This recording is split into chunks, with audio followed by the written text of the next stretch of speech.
One day. This is Sky Sports 3.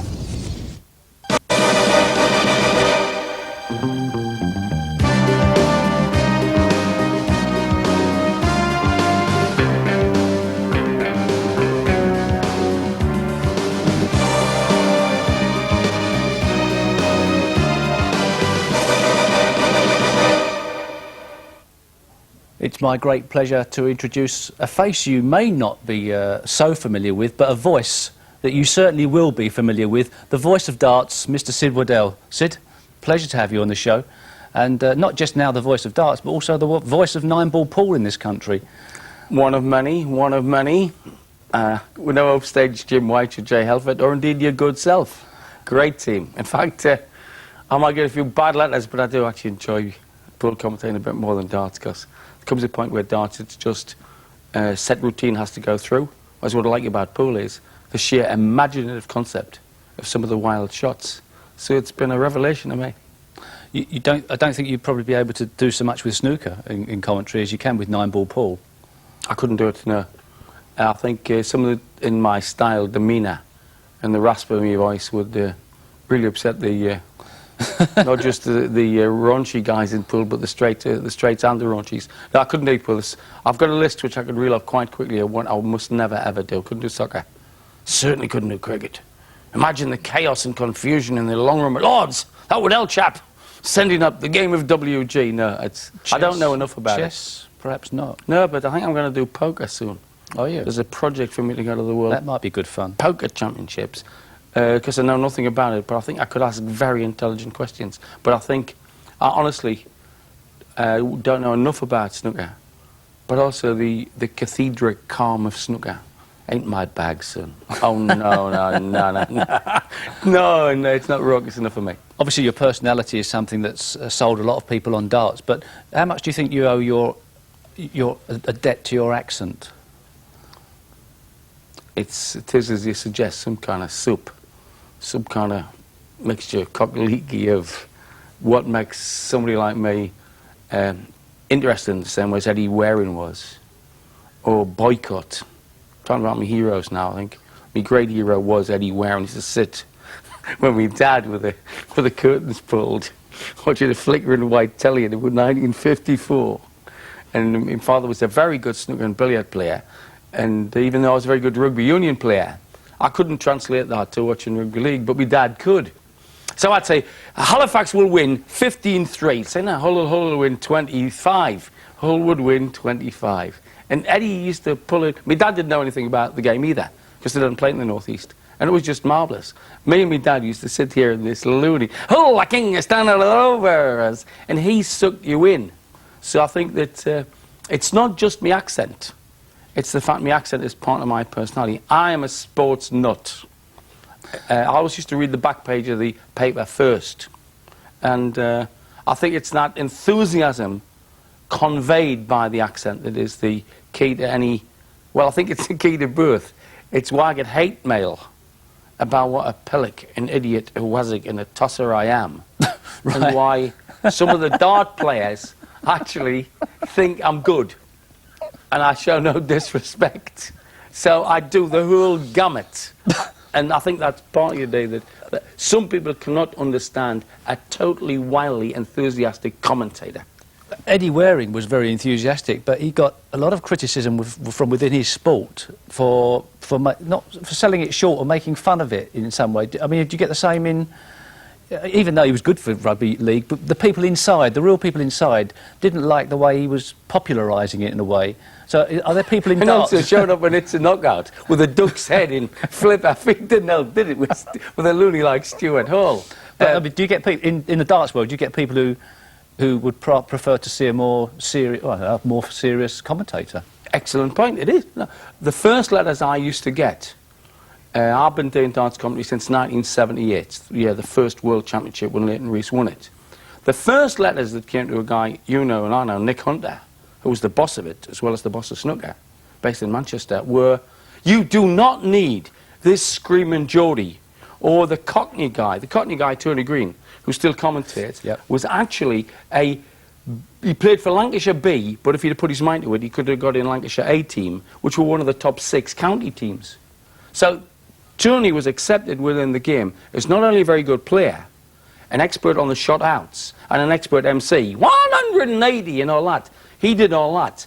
And these lot, the anoraks, said, we don't need any commentary on darts. Because if you think, the purists just want the screen, the shots, the detail. They don't even want the emotion of the player who misses 141 for a 9-dot and then goes... I mean, they would have it without emotion. Now, I don't think you can put any sport in the world on without a commentary. And then I used to get abusive letters from colonels in Tunbridge Wells. I once said... Nick Hunter was a bit of a joke, actually. I hope he's watching this. Said he saw that Alan Evans was playing with United Nations flights. And he says, I bet you can't say something to Slack Point about United Nations flights. So he gave me the close-up, and Journal was playing him. And Evans hit 140, and I said, Evans playing with United Nations flights. Boom, boom, boom. And Lowe just went like that. 180. And I said, but John Lowe, just like the Russians, couldn't give a stuff about the United Nations. Which is quite quick. This letter said, this bloke Waddell is trying to start World War III. These Russians monitor every broadcast on British television. He'll start a war. So you had everything from the anoraks hating you to people who thought you were crucifying the English language. And at Blackpool last week, I was doing the World Matchplay Championships. And I got a letter from a guy in Devon, who I won't name, saying, it is the middle of my summer league, of which I've been the chairman for 50 years. And then it went into language. You are an X, Y, Z, D, D, B, and the next 10 lines were just abuse at myself, me language, me hairstyle, me shirts, and the jacket I happen to be wearing. Not a fan. Well, so across the board, what I'm trying to do quite seriously for darts, which is to bring out how good somebody... You've said about Taylor. You've expressed admiration for him in terms of one of the Not Dennis Taylor, Phil Taylor. Phil Taylor is a great sportsman, one of the top ever great sportsmen this country's produced. Of course, one of the things that's aimed at darts is that it is played by people that are not at all athletic, as if snooker's athletic. I mean, really, a lot of the golfers aren't that athletic in some way, shape or form, but darts is without athleticism, so therefore it's not a sport. That's one of the criticisms that's aimed at it. Yeah, well, I don't agree with that, because one story that would illustrate is that to throw a tungsten dart, tungsten is twice the density of brass, hence the missile is now the size of a knitting needle. Whereas in the days of the Dogger Bank #1 team in 1880, the dart was this long, about 9 inches long, and it was at a thick brass middle. To actually throw the dart properly, you've got to straighten your arm like that with a jerk. And Leighton Rees, the then world champion, hadn't played. He packed up for Christmas on December 23rd, and he started to throw again on January the 5th with me. So he'd left something like 12 days without picking it up. And we were doing the TV thing where he had to throw the board with everything cut away but the bull, which was made of cork. So it's a wire frame with a piece of cork. And he was almost in tears after 2 hours. It just straightened the arm. So the actual stance to throw the dart and the amount of muscle strength and coordination around here, I'd say was athletic. Well, yeah, but the rest is doesn't what they need to be. deserve. Yeah, if you drink 10 pints of lager while you're playing and 5 while you're having a double curry, you kind of look like that, don't you? Well, the same happened. I mean, Bill Werbeck was our superstar in the drinking department, and he'd have sort of up to 20 pints of lager in a day playing, and then afterwards, just to relax, you'd have a couple more, which we could never understand, even though that was for a sort of hereditary nervous complaint. Yep. And of course, the muscle tremor that Bill had, because he had a bit of a shake, was overcome by a certain amount of intake of lager. Beta blockers were another way of dealing with that for anybody with a heart complaint. But they were banned, so lager was Bill's choice of coping with his own nervous body tension. But afterwards, he still carried on. Which was good. So, unfortunately, there's a problem, I suppose. But we've talked before about the fact that the dart players are known to drink alcohol when they play. They banned it from stage. That's right. You can't take fags or drink on the yogi. That was a conscious decision by the authorities. Yeah, brownie points, but nobody asked them to do that. I've also had this. I think they tried to make the game too clean. They tried to sanitise it. Hoped it would bring in sponsors. It didn't. But of course the players were still, because we're talking about a game where tremendous control is, I mean, we're talking about more control area-wise than snooker. 16th of an inch. That's about the thickness of the 60 wire. To control the flight of a dart. Yeah. And all the top dart players consider they need to drink a certain amount of alcohol. Would that be correct? They think they're missiles. They think they're scientifically designed missiles for whom a high-octane fuel is X. Well, jockey was 10 pints of lager, 6 voddies, and then he could do what he was good at doing, which was off balance, flinging them all over, 180, 10-dart game, win. And then he would do it the next night. And then, like you say, once he'd finished playing like that, he would drink till 3 in the morning. Well, your body's not gonna take that. In fact, jockey retired 5 years ago because he said to me, I can only be Jockey Wilson with 10 pints of lager and 6 voddies, and that's going to kill me. Because he had not only a stomach ulcer, but also diabetes. And Jock hasn't had a drink for 5 years. But he convinced himself that there was an optimum intake of fuel. If you're going to fly a plane from here to the Isle of Man, it needs X gallons. Dart players tend to think that certain booze in certain degrees, and now they're into wine, which comes back to your point about nerves. At a recent tournament, I walked in instead of lager everywhere and Guinness and Courvoisier, just for a little nippy at the end of the warm-up. Right. There were boxes of Van Dupé and Julio and Gallo, and even John Lowe was sipping the Sancerre, which cost £9.35 at Treasures. So and that, you see, that is because lager makes you full. So they were drinking half-pint glasses of wine for an hour before the game because it doesn't have the gassiness of lager, and it tastes quite nice. They drink these Algo Pops as well, like Bacardi Breezer. But on the serious side, the view of the top players would be if they didn't have any alcohol inside them, they wouldn't be able to throw the dart to the accuracy levels needed. I think Taylor and Priestley would say they didn't need a drink but had one. But everybody, including John Lowe, one of the small drinkers, to the lads who drink wine, like Mason and new kid Alex Roy, who's doing very well in the match play in Blackpool, yeah, they would say that the throwing up process, technical term they call it, I'm going to have a throw up now, means I'm going to get ready for the game in 2 hours' time. Yeah. Which means going and getting either pint shandy, beer, wine, or whatever, and beginning the rigid practice process on bowls, double combinations, trying to hit the 180. Once they start that, they will each have in their head the perfect amount. And only jockey I've ever seen. A controlled amount of alcohol. Yeah, but this sometimes bears no relation to being in the bar. No. Till 3 o'clock in the morning, having a non-controlled amount of alcohol. And as we both know, if those two meet, which they used to with jockey, then anything could happen. Because we're talking about things where perhaps the physical performance is not necessarily so important as the balance of mental and muscle performance. Exactly. We're not talking about athletic, pushing yourself to the total limit. We're talking about control sports. What you're talking about is the balance between tension and relaxation. The Taylor says, I will hit my greatest games against an opponent who's given me a tough game.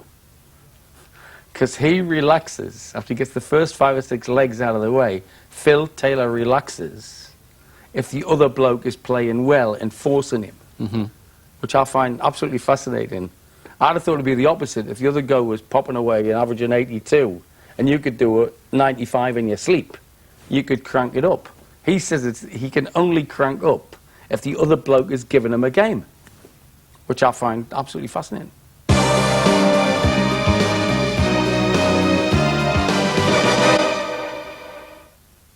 So you've commentated now on darts how many years? Since the first ever World Championship in Nottingham in 1978. And have you seen that world change, the levels of skill? I would say that it is absolutely calculable in terms of statistics.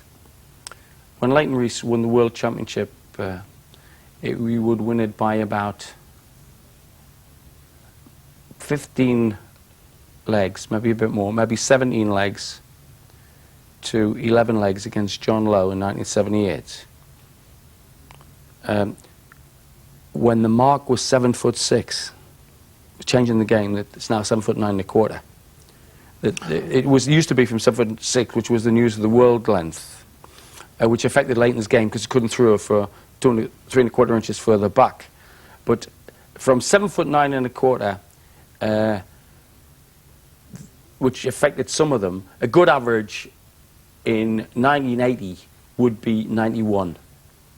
With 3 darts. Yeah, you will need now to win a major title an ending average in a 30-leg game of 103, in a 35-leg game 101. Taylor at one stage in the match play at Blackpool was averaging 112 after 10 legs, which is phenomenal, against an opponent averaging about 95.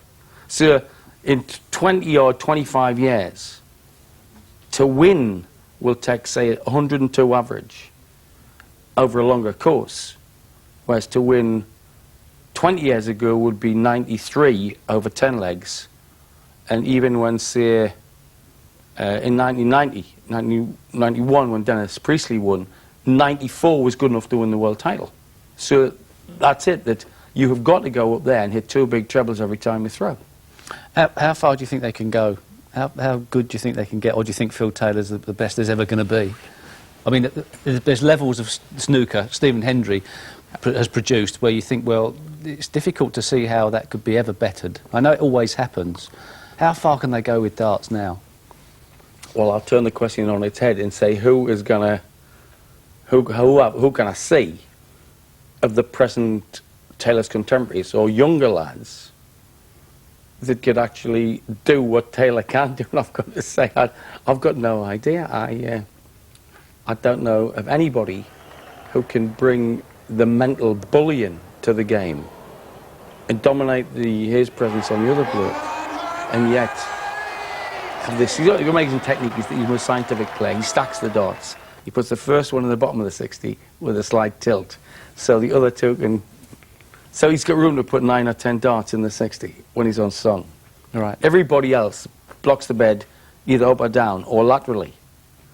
Taylor actually, and also a dart flight is about the size of a postage stamp, and if it blocks the double, the flights here, some players try to drive the dart through. Taylor can actually put it to within, I reckon he's accurate to within a 16th of a square inch, which is particularly noticeable when he has only half a double to hit, or the bull, or the 60. You can come down, you can put 3 in the 60 downwards. Which draws me to my point of how good Phil Taylor is on the world stage of sporting heroes. Perhaps just take out whether it's athletic or not. How good is Phil Taylor under pressure in your top 3 or 5 sporting people around the world, of everything you've ever seen? I would say that of the greatest people I've ever seen, I think Pelé was the greatest footballer I've ever seen, because he could do just about everything. He could shoot, he could take the ball with massive marking and move the ball skillfully and quickly, either to another guy or hit the back of the net. My favourite domestic guy was Dennis Lowe, so Pelé was much better than Dennis Lowe to me. In something like athletics, my great hero, and my dad's hero, although I never saw him, was Jesse Owens, the great American sprinter, who took 6 Olympic medals in 1936. But Phil Taylor dominates like Tiger Woods dominates golf. I think he's mentionable in the same breath as Bradman, Tiger Woods, Kasparov at chess. Yeah, you've got to mention him in a world context rather than a British one, because Bristow taught him. He said in 1988, you can be a great player, but you're going to have to change your mental makeup. You're going to have to be a bully like I am. I'll teach you how to bully. And he did. And he now knows that self-knowledge is a great thing about a sporting champion. Taylor has self-knowledge enough to know when he can't win a one, either because he doesn't want to or because he's making so much money on exhibitions on the road that he can't be bothered to pick up the prize money in a title, because darts prize money is very little compared to other sports. So if he decides he wanted to win the Grand Slam, which he's just done recently, he wanted to win the World Grand Prix, the World Championship, and then go to Blackpool and win there. He went to a pub called the Saga Maker's Bottom Knocker. That is, was very famous in What's My Line many years ago. A Saga Maker's Bottom Knocker is a guy who puts the last bits of pottery in a kiln in like a wooden box when it's got the glaze on it. And if the bottom of this box isn't right, these things will fall out. So it's a highly skilled pottery trade. He said, I went down the Saga Maker's Bottom Knocker. I got some good players. And I said, I'm going to win in Blackpool. And he started to practice to do it. And he didn't practice much while he was there, because he had, in the Saga Maker's Bottom Knocker, he had reached the standard that he knew would win.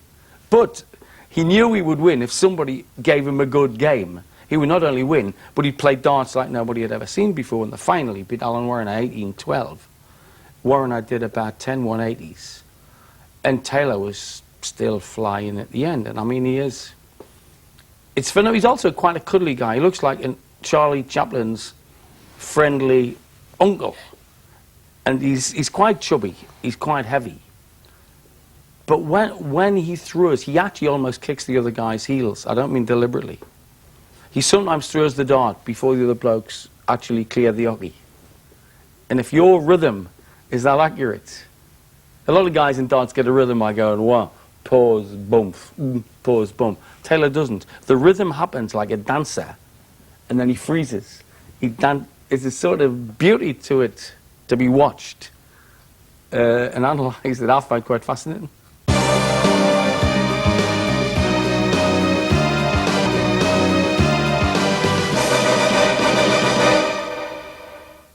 Let's forget Phil Taylor for the moment and talk about you. What is somebody with a degree in modern history doing in darts? They don't go hand in hand, do they? How did you get involved in that? It was very strange for me, because I am not one of the brightest blokes in the world. But Go on, tell me that. Yeah. But a bit like Taylor, I do... Honours degree, was it? Yeah, okay. But I do actually know what I'm good at. I got to Cambridge University because I had photographic recall. I come from a mining village just outside Lashington, where Jackie Charlton and Bobby Charlton come from. And I went to grammar school. And when I was about 17, my mum used to like going to prize day and seeing me win prizes for writing poetry, for public speaking, would you believe, and also for winning the Form Prize for being the top guy in the academic. And I used to sit in the bath like this. At night, my mum would say, go to bed at midnight. And I say, no. Once I go through these history notes or these geography notes or these biology notes again, I'm going to memorize them. And I go to bed at 3, and I get up, and I'd have some toast and a cup of tea, and I'd get on the bus, and I'd go there, and I'd say, more paper, please, more paper, please, more paper, please, more paper, please, more paper, please, more paper, please. And when I'd done 17 sheets, I'd stop 10 minutes to go and say, can I walk out now? And the guy would say, and I said, no, I've done everything I know on the 10 questions I had to answer. And I'd walk out the yard, and I'd walk around the school playing field, and if you'd asked me half an hour later who the king was, I couldn't tell you.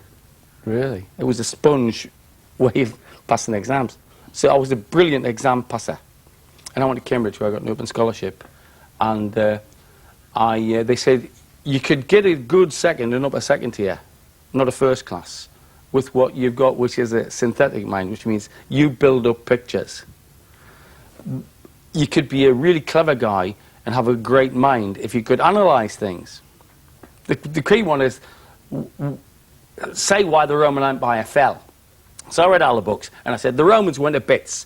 Too much sex, too many barbarians, not enough corn, bit of famine, bit of pestilence, and they tried to stretch the empire too far. And the bloke said, you've read all the books. He said, what fell? And I said, well, the bloody empire fell. No, what fell? I asked you, why did the Roman Empire fall? I said, what do you mean, what bloody fell? The sex, the currency, the corn, the everything, these factors, they're the factors, what fell?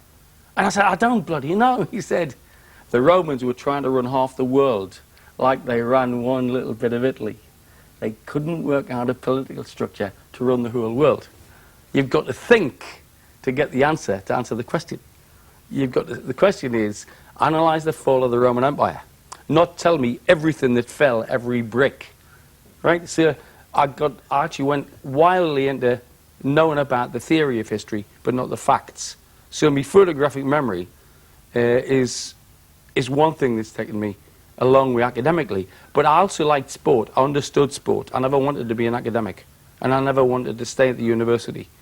And I wanted to be a journalist. And I wanted to be a sports journalist because I liked sport. But then you've also had the occasion to, I don't know, 10.3 for the 100 metres. No, that was yards. Oh, it's nothing. When I was 15, I could Oh, be, sorry, sorry. No, it's yards. That was a very fast time for a schoolboy runner. And I was a very good rugby player. I nearly got an international cap as an under 15, under 18 rugby union player. But sad to say, not only did I want to be a sports journalist, I find sport funny. Whenever I used to play, I once drop kicked a goal when I was 16 against Newcastle Royal Grammar School backwards. I flung the ball over my head and hit it that way, and it flew over the top of the post, 3 points. And also scored a try with me bum. The rules say downward pressure. And I ran to this guy and I flicked the ball over the fullback's head, and he tackled me illegally as I fell, and I chucked myself at the ball and I sat on it. And it went down in the Northumberland Rugby Union's yearbook. It's scored try with bum, downward pressure. See, I always look back on my sporting career with fun, so, which also means character. I don't really have never been a competitor in sport. But, I mean, but darts and snooker are fun pastimes for the majority of us. Only for a few is it a sport or a competitive game. I've never heard it put that way, but I agree with you. Most people just enjoy it as a pastime, as well as something that you moved into television as well, as well as something you put on that I was a massive fan of back in the 70s? 72. 72, which was the indoor pub sports. Indoor league. The indoor league with Freddie Truman.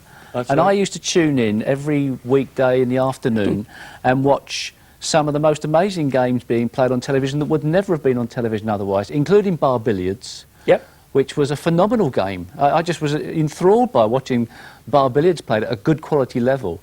And you were involved in that, in instigating that particular programme. It was described by Stanley Reynolds in The Guardian as a cross between Floodlit Rugby League and It's a Knockout. It was on at 1 o'clock. And we weren't as daft as we looked. We were given a network slot at 1 o'clock, which means you could get 5 million people. Some of them would be in pubs.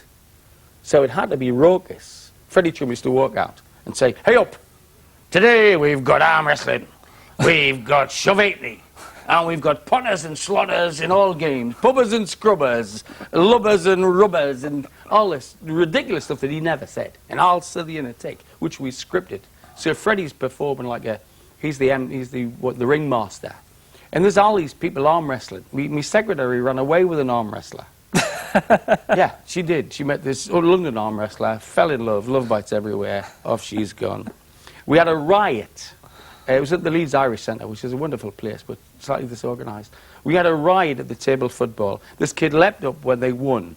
Victory salute, hits opponent in nose. Next thing you know, diving fight. Terry Yorith, who had not told Don Revie he was going to be there, right, is in the middle of this fight. And Dave Lannon pulls off his cans and looks around and says, "We seem to have a new sport here in the Indoor League."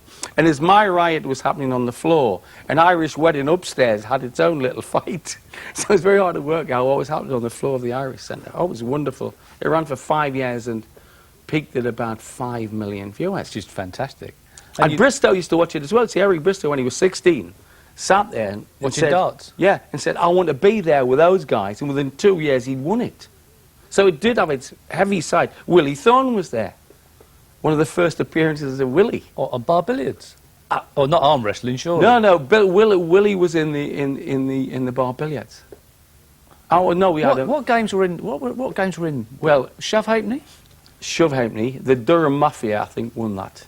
Buffalo Bill from Scunthorpe, who brought his own board. Because that's a skillful game, beyond belief. Well, I am actually. It's the game I've been best at. I was all North of England champion. Shove-eightney? For a short while in about 1963, yeah. I spent a lot of time in a pub called the Dun Cow in Durham, where old gents with the waistcoats on with little medals of the Shove Halfpenny League used to come in. And it's great, because Shove Halfpenny is the greatest game in the world to cheat at. You can drop beer on the pitch, or use a crispy, oily finger to stop it. Oh, and they slide and then sticks. And stop, yeah. Oh, yeah. no, all So the I used to tricks. ask some real hard cases that would come in on a Saturday night and try all sorts of bogey left hand to stop you landing your coins. Just an amazing programme. And one I think, I know it sounds stupid, could come back. Oh, you could. There was an idea, actually. A mate of mine had an idea of having an ancient and modern pub game sports. So there'd be a Shove Halfpenny round, followed by an arcade game. Followed by who could get to the bar quickest. Well, I think those coordination games shouldn't be played in pubs, really. You're better at that than the likes of me. So from there, you stayed in television, and now, what now for you? You've been doing darts for so long. Are you not bored with it? Or how do you? I mean, obviously, you talk about the 9-ball pool, that you're getting a little bit more excitement out of that, because perhaps every frame's different. Every rack's different. And also the players. I mean, your approach to it, which is so impressed the Yanks, is your control of the white ball. And you're now coming, I think, to work at pool snookers rather than snookers. And you worked on your break. You and Jimmy tried to swing the cue down and then settled for doing this stab. I think watching you come bring things to the game and stand talking to the Americans about what you're good at, and watching the Americans be baffled by the Filipinos kicking out of snookers, I think that's what's good about it. Because it's such an international game, there is an amazing difference in the attack and in the interest in it. So there's much more for a commentator to look at and wonder about than there is in darts, where it's mathematics in darts. Of course, we've just had the darts world champion, the pool world championship a little while back, and the Moscone Cup now is getting bigger and bigger on Sky Television, and what a wonderful event that is. There's a couple of more pool tournaments. The pool's on the rise, certainly in Britain, and around the world it's even bigger. What do you think is going to happen in this country for pool, 9-ball?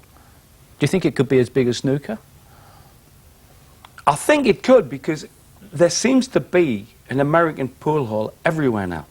I was in Blackpool recently, and there is a place around the corner from the billiard hall, which is called the American Snooker Centre, the American Pool Centre, and you can go in there 20 tables. I was in Soho recently with my son. We walked out of a pub in Soho, and there is, you just walk down some steps, an open arcade with about 15 tables. I think it's 15 quid an hour to play. In Leeds, where I live, there must be, counting the elbow room and 2 snooker centres, there must be about 100 tables in Leeds. So I think there could well be as big a boom here as there appears to be in Taiwan and around the Pacific Rim.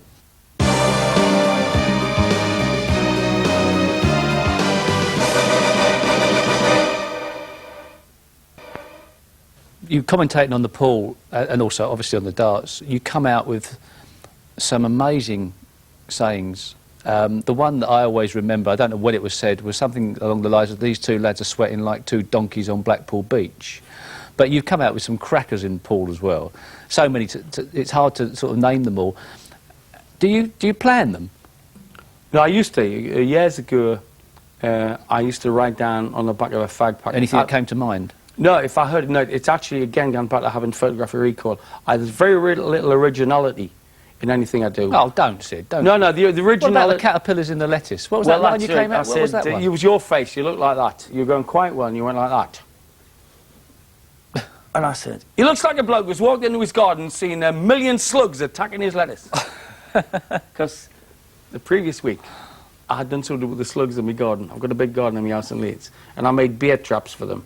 You put some old cheap beer in a bowl, and the slugs will drink the beer and die happy. They'll explode. So explode. I had been thinking the previous hour about how my garden was going, and if the slugs were at my lettuce. And when I saw your face, it's to do with association of ideas. And so you've got to have a great memory in a way to be a commentator. You've also, I think, got to understand, I've also written 2 series, Jossie's Giants, which was about a kids' football team that my son played for when he was 10. I turned into a very successful BBC kids' comedy series. It's observational. I will observe and listen. And even back, you say, I tend to spend a lot of time with idiots, with people who actually talk before they think. And I think I sometimes do that myself. But sometimes it's inspired. Bobby George used to say to me occasionally, don't put it in a paper. We're thick. I've got 5 GECs. Right? A kid at the indoor league set up all night, because Dave Lannon is so brilliantly fast at these gags. He came out with a line, something like Lannon, this taff has skills at the arrows of outrageous proportions. he will pinch from anybody from the Rolling Stones to Shakespeare, will Dave. And this kid sat up all night and rang his mates and came out with a blue plane shove it at me, and he says he is the Spassky of the sliding small change. That's genius. I wish I'd have said that. I don't spend long at it, and I got in now as though I'm going to do it off the cuff. All the cuff starts here. Right. We're down here. It's actually, I don't go in trying to do it, because sometimes when I was trying to do it, it sounded forced. Yeah. Do you, when you listen to yourself, think you're a nutter? Do you think you're sort of like bordering on... I mean, if you've listened... Do you watch anything you've done? Rarely. No, I can't bear it, though. Because I would imagine that you cringe at what you hear in one way, because it's for the moment you do it. That's right, yeah. I do actually never ever play the tapes back. I never play the tapes back. But when some of the fans come up and say, "Is that right? You said Jockey Wilson, all the anthropology of a claymore." I say, "No, psychology." I can remember. I can actually, even though I uttered them. Wordsworth said, "Poetry was emotion recollected in tranquility." In tranquility, I can recall what I said with the emotion of watching darts. It's actually, it comes from being a Geordie. It's Carl Patter. Geordies tend not to be, a bit like jocks, we're not that funny. Either there's no structure to the line or the joke, but it's just quite funny the way you said something. You're currently working on, was he an idol of yours, Jockey Wilson? Is he? You're currently working on his autobiography, I think. We're working on a screenplay. A screenplay? Yeah. Well, which might be telly, might be nothing, might be. Anyway, the movie producer's got it at the minute, so I can't say too much about it. And the working title is Fat, Boozy and Toothless. Which is, who are we describing here? Jockey. It would be the real Jockey Wilson story, warts and all. Because I've had some amazing times with Jockey, and it would be the real story, because he was in an orphanage when he was a kid. He had no role models. Yeah. He quite likes it, although he can't remember much of things that happened to him. Really? No, he says that. You'd have to make quite a lot up, Sid, because after 10 o'clock some nights I don't remember. It is actually sort of Jekyll and Hyde, because apart from the drink making Jockey play darts well, occasionally made him behave like a bum socially. Particularly, Jock's language went out the window at a certain point with drink. He wouldn't care if the Duke of Marlborough and the Queen were in the room. He would just let every word fly out and then come into breakfast the next day with flowers for them both, because he didn't really mean it. But one story that I would like to put in is Jockey's wife Malvina makes brilliant mince and tatties. And I'm up there and I'm sitting, I was writing this, it was in '82, I was writing his first autobiography, which was very clean and sanitized, left the bad bits out. And he said, "Do you want a drink? We had dinner." And I was sitting with a pile of notes, and this pile of lovely mince and tatties, and he brought a 6-pack and a bottle of 100-year-old whiskey. Now, I don't know about you, but that's a bit much to go with my mince and tatties. And Jock and his dad were sitting in front of the fire, watching Grandstand. And after I did a bit of research, at 4:45 as the scores came up, I walked in, and they were both having a kip, snoring, and on the mantelpiece was a clean plate which his dad had left. And Jockey's plate had still a bit of mince left. And he planted his false teeth in the mince. And his wife came in and looked at me, and I looked at her, and she said, "Disgusted, disgusted." And I went, "Yes." She says, "That man never finishes his food." True story. Oh, he's a one-off in exactly the same way as I suppose in our game Alex Higgins is a one-off. And you get those people in sport, they have to, they're there, they cause aggravation to the authorities. Some people absolutely love them, some people hate them, but they make the sports much more colourful, because without them you'd get the robots like me or John Lowe. I think, well, before I get to the nitty-gritty, I think you're underselling yourself and you're underselling John Lowe. I mean, John Lowe is now 55 and still in the top 20. He's recently had a change of life. He's got a new a new wife, and a new lifestyle, and a new attitude to life. And I think he's enjoying his darts much more than he was 10 years ago. All the other lads think this. And Lobo is very good, very dry. He's a bit your sense of humour. So, and I think your sense of humour is coming out. I mean, you are the man who's sitting next to me at Cardiff when they say talk about the match on the top level. And Dominic Dale, whom you know well, was playing. Dominic was wearing a shirt that looked like an explosion in the paint factory. And you said, I wish Dominic would turn down the volume on that shirt. And then proceeded to say, and so it's Dominic Dale at the Crucible. And he's got the pink over the middle pocket and 2 easy reds down there. And suddenly you said, Dominic actually 8-3 up with that match and not doing bad. Now, I thought that you were being so savage with him that it was... So I think your sense of humour is very like that of John Lure. Very dry sort of sense of humour that people do not really know that this is actually affectionate humour. Yes, because it tends to be done very deadpan.